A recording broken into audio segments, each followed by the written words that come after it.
Brexit talks have come to a boiling point between the EU and the UK negotiators, but Sir Iain Duncan Smith exposed Brussels' Achilles heel as he praised Boris Johnson's team for standing firm in the negotiations.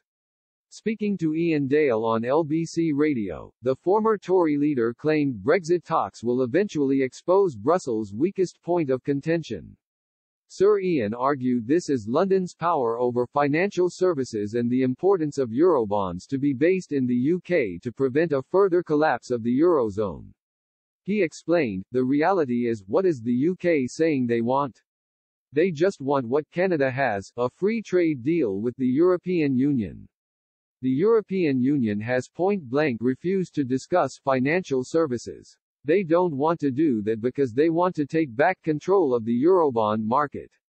But here's the interesting thing, the only reason why the European Union and the Eurozone is not in even deeper trouble is because the Eurobond market is in London, governed by London's very powerful regulatory arrangements.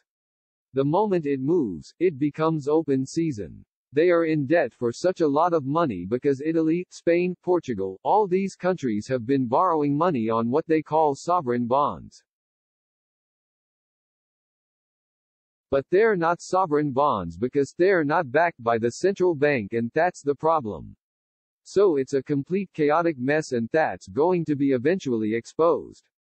Britain's tortuous divorce from the European Union veered into fresh crisis on Monday after London threatened to undermine the exit agreement unless free trade terms are agreed by next month.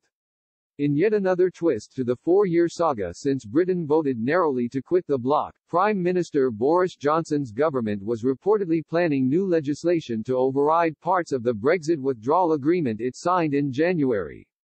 That could potentially jeopardize the whole treaty and create frictions in British-ruled Northern Ireland, where special arrangements had been made to avoid a hard border with Ireland to the south that could be detrimental to a peace agreement.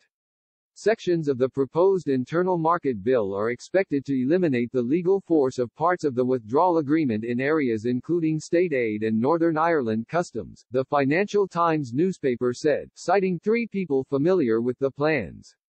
EU diplomats were aghast, cautioning that such a step, leaked on the eve of new talks in London, would tarnish Britain's global prestige and heighten chances of a tumultuous final disentangling from the bloc on December 31.